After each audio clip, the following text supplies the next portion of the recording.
you know that for 43 years in this country, nobody audited NMPC accounts? And we cannot afford to continue producing the oil and not seeing the revenue. We are no longer paying subsidy. So where are the dollars? Before it was under recovery. Now we don't have under recovery. Where is the money? I was in the central bank for 15 years. They had not been audited. The problem of Nigeria NMPC will never come to an end. And why do I say so? The fall of Naira to dollar will continue as long as we continue to have the president as the Minister of Petroleum.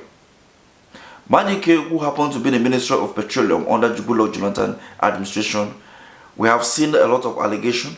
We have seen where the EFCC has confiscated some of her property worth in billions of Naira and dollar. To see how one woman was able, to move such amount of money from that ministry, then what can we say of 1999 till when Jonathan became the president? Who was the Minister of Petroleum between that time? What happened within the last 8 years? Who was the Minister of Petroleum within that time? So if so much can be stolen between the 5 years or 6 years of Jonathan administration, then what can we say of the 8 years of Muhammadu Buhari and the previous years before the Jonathan's administration? Why is there no money coming in? Why is NMPC not able to bring in dollars? I'm sorry, this is the question that cost me my job.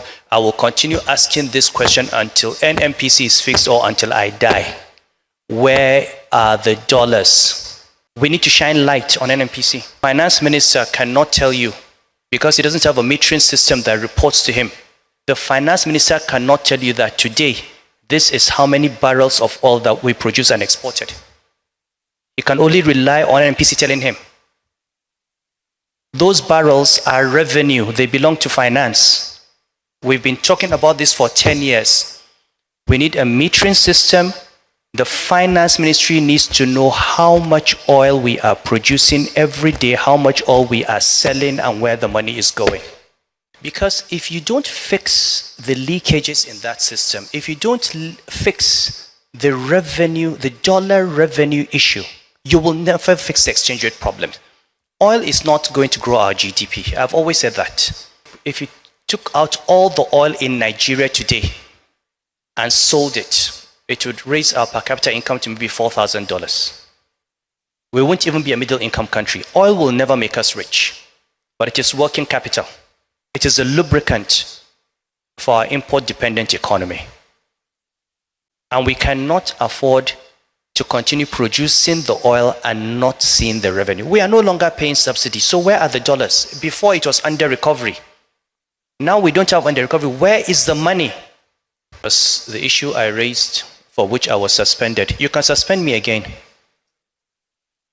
Okay? But it is an issue that this country must address. NMPC is the most opaque oil company in the world.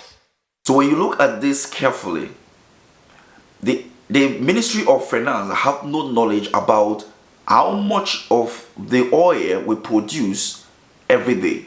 Now reminds me or remind everyone that for Nigeria, to make maximum profit from our resources, we ought to know how much barrel we are producing per day.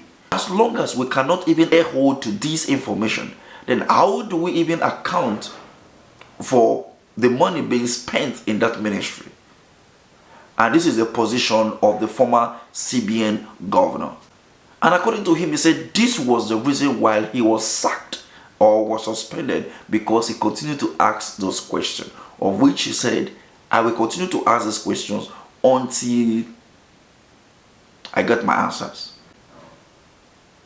So now, if we are going to do an investigation to this particular ministry, can you investigate the MD without investigating the minister in charge of that ministry? The assertion by the former CBN governor, true or false? On a personal note, I believe that the president should not be the minister of any ministry.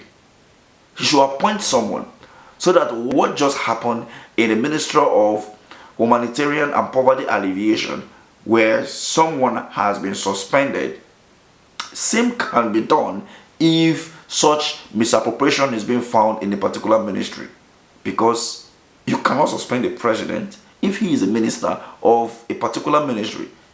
Imagine that Tinubu is the minister of humanitarian and poverty alleviation. Will anybody rise up to ask questions as to movement of funds from the government account to a private account? Nobody will have the guts to ask questions because he is the president. And if you do ask, probably you will be sacked. Let's have this take at the conversation. Thank you.